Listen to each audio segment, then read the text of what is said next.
Hello, I'm Lawson Bracewell. I'm an esoteric astrologer and also a teacher of the Ageless Wisdom teachings. My primary interest is in consciousness and how consciousness slowly takes over the form of a human personality, shapes it, causes it to evolve, and eventually expresses freely through it. Of course, I see this in the context of the archetype of 12 different signs. In this series of videos, what I'm doing is dramatizing each one of these signs, and this is the sign of Capricorn. I'm going to begin by dramatizing the ordinary life of a Capricorn before there is this awakening to a greater whole. Then I'm going to make a gesture like this, and there's going to be a shift in consciousness.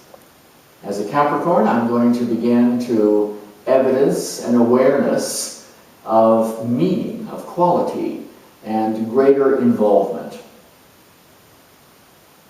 I'll make a final gesture, and now I'm going to dramatize the soul completely in control of the Capricorn, and in some sense, the individual is now a world citizen.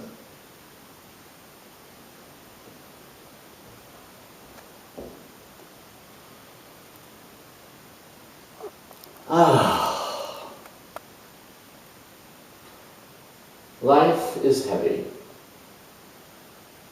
Life is a bore.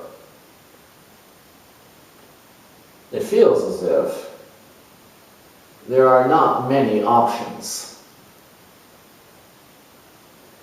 My life is pretty much defined by the family I came from. I don't have a choice. I don't even know what choice I'd make if I had a choice. I know that my father expects me to get a degree. He expects, probably, that I'll be a geologist like him. Do I want to do that? No. Can I get out of it? No.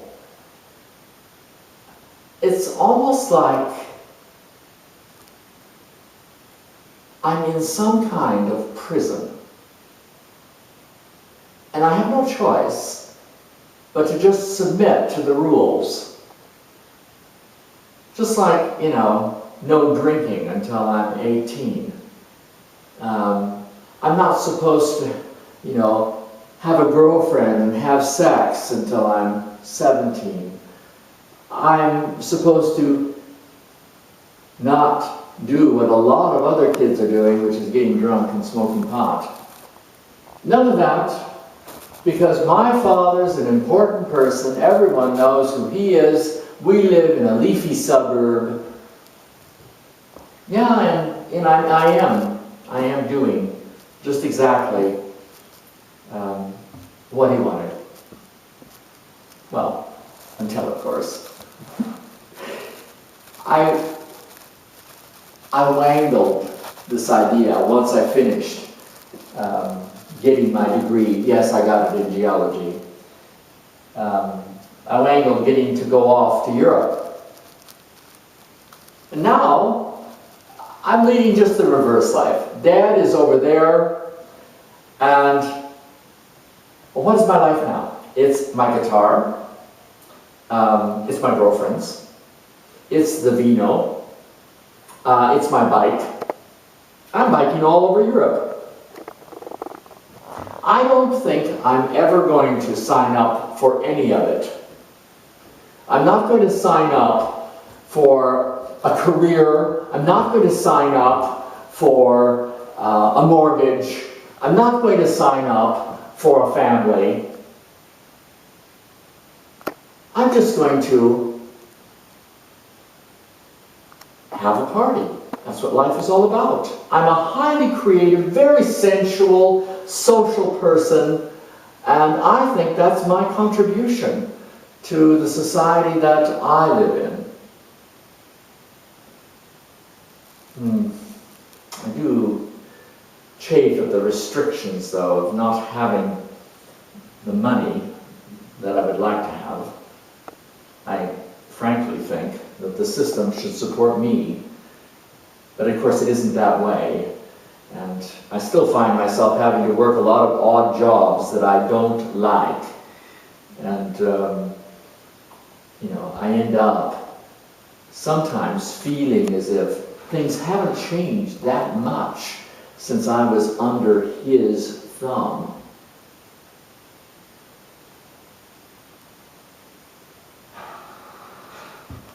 Well, I guess things changed when my girlfriend died. I for a while, I just didn't know. I didn't know what to do. What was life? And I went back to New Zealand. I didn't go back to the city that I'd grown up in. I thought I could escape that whole thing, but I wanted to go back because I felt like I had to somehow touch base with the past.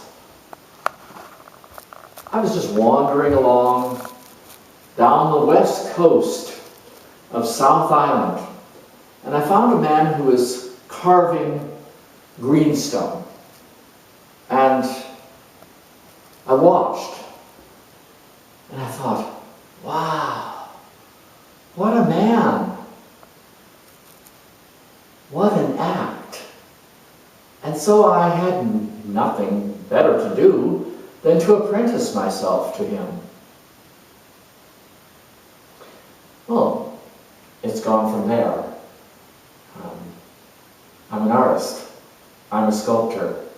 I'm a carver of stone. I have national commissions. And here's the joke. I live in a leafy suburb.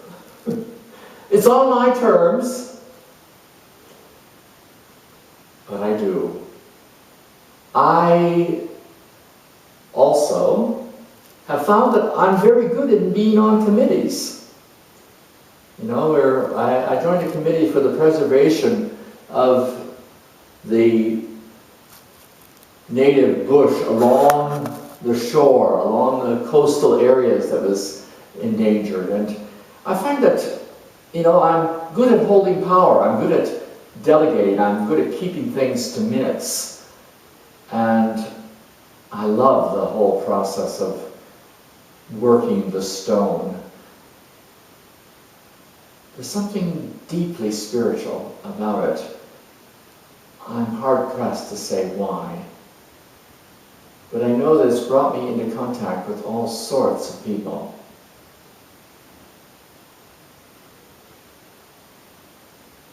Yeah, and I guess the next turning point came when the head of a Tibetan organization came to visit me in my studio and looked at the work that I was doing and said,